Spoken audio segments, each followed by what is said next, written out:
Welcome to Aha kitchen. இப்போ நம்ம பார்க்க போகிறது வெண்டைக்காய் காரக்குழம்பு. இதுக்கு வெண்டைக்காய் ஒரு 7 வச்சுருக்கேன். நல்லா வாஷ் பண்ணிவிட்டு குட்டி குட்டியாக கட் பண்ணி வச்சுருக்கேன். இந்த சைஸ் பார்த்துக்குங்க. இந்த சைஸில் கட் பண்ணி நான் வச்சுருக்கேன். இது ஹார்ட்டுக்கு பிரெயினுக்கெல்லாம் ரொம்ப நல்லது. அது ஃபுல்லாக நம்ம நல்லெண்ணெய் ஊற்றி செய்ய போகிறோம். அதுக்கு வெண்டைக்காய் வச்சுட்டேன். அதுக்கப்புறமா வெங்காயம், பெரிய வெங்காயம் 2 எடுத்து குட்டி குட்டியாக கட் பண்ணி வச்சுக்கணும். இல்லைனா சாம்பார் வெங்காயம் கூட நம்ம 10-15 வெங்காயம் வச்சுக்கோங்க. சாம்பார் வெங்காயம் இருந்தால் நான் பெரிய வெங்காயம் தான் கட் பண்ணி வச்சுருக்கேன். அதுக்கப்புறம் தக்காளி மீடியம் சைஸ் தக்காளி. இப்போ இஞ்சி பூண்டு விழுது, பூண்டு முழு பூண்டு, புளி இந்த அளவுக்கு நம்ம புளி எடுத்து ஊற வச்சு அதை வடிகட்டி வச்சுக்கணும். கருவேப்பிலை வச்சுக்கணும். இவ்வளோ தான் இதுக்கு இதை மிக்ஸ் பண்ண வேண்டிய ஐட்டம். அதுக்கப்புறம் புளி தண்ணி பாருங்கள், நான் ஆல்ரெடி ஊற வச்சு கரைச்சி வச்சுருக்கேன் புளியை. நெக்ஸ்ட்டு தாளிக்க போகிற ஐட்டம் பார்க்கலாம். தாளிக்கிறதுக்கு கடுகு உளுந்து மஞ்சத்தூள், அப்புறம் குழம்பு மிளகாப்பொடி. மஞ்சத்தூள் 2 சிட்டிக்கை போட்டால் அப்புறம் குழம்பு மிளகாப்பொடி நம்ம டேஸ்ட்டுக்கு ஏற்ற மாதிரி போட்டுடணும். நெக்ஸ்ட்டு கல்லுப்பு. குழம்புக்கெல்லாம் கல்லுப்பு யூஸ் பண்ணால் ரொம்ப நல்லது, அதனால் கல்லுப்பு யூஸ் பண்ணோம். இப்போ நம்ம தாளிக்க போகலாம். ரீஃபைண்ட் ஆயில் ஊற்றணும். ஊற்றிட்டு நல்லா ஆயில் ஹீட் ஆனவுடனே கடுகு உளுந்து போட்டு நல்லா பொரியணும். பொரிஞ்சதுக்கப்புறமா நல்லா பொரிஞ்சதுக்கப்புறமா இஞ்சி பூண்டு விழுது, அப்புறம் முழு பூண்டு உரிச்சு வச்சுருக்கோம் இல்லையா, அதையும் போட்டுடணும். போட்டு இதெல்லாம் நல்லா பொரியணும். நல்லா பொரியுது. நல்லா பொரிஞ்சோன்னா கருவேப்பிலையும் போட்டுடணும்.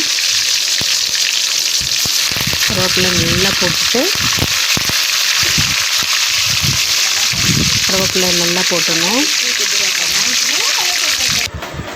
கருவேப்பிலை நல்லா பொரிஞ்சதுக்கப்புறம் வெங்காயம் போட்டுடணும்.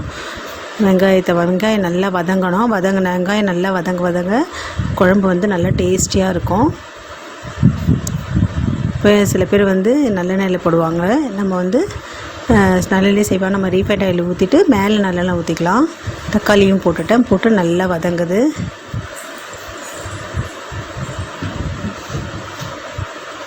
நல்லா வதக்கிடணும். வதக்கிட்டு அதுக்கு மேலே நம்ம வெண்டைக்காவை போட்டுட்டு வெண்டைக்காவையும் நல்லா வதக்கி எடுத்துடணும்.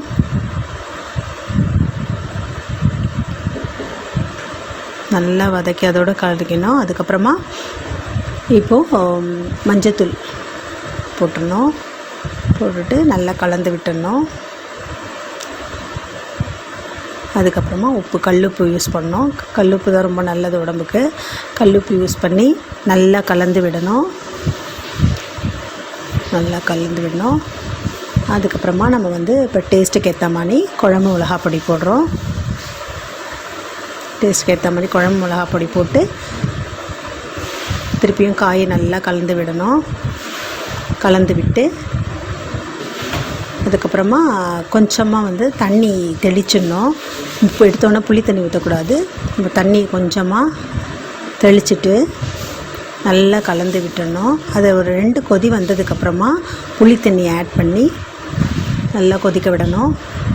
புளித்தண்ணி ஆட் பண்ணுறேன். இப்போ புளித்தண்ணி ஊற்றுறேன். புளித்தண்ணி ஆட் பண்ணதுக்கப்புறம் நல்லா கலந்து விட்டுட்டு டேஸ்ட் பார்க்கணும். உப்பு காரம் டேஸ்ட்டெல்லாம் பார்த்துட்டு நமக்கு எது தேவையோ அதெல்லாம் நல்லா போட்டு ரெடி பண்ணிவிட்டு தட்டு போட்டு மூடிடணும். ஏன்னா புளித்தண்ணி ஊற்றினதுக்கப்புறமா தான் கொஞ்சம் உப்பு காரம்லாம் கம்மியாக இருக்குது, இதெல்லாம் தெரியும், ஜாஸ்தியாக இருக்கலாம். அதெல்லாம் நம்ம சரி பண்ணி ஒட்டி விட்டுட்டு அதுக்கப்புறமா ஒரு நல்லா கொதிச்சோன்னு ஒரு பாத்திரத்தை சிப் பண்ணிவிட்டு நல்லெண்ணெய் மேலே ஊற்றிடணும். இந்த வீடியோவை கமெண்ட் பண்ணுங்கள், ஷேர் பண்ணுங்கள் மற்றும் சப்ஸ்கிரைப் பண்ணுங்கள்.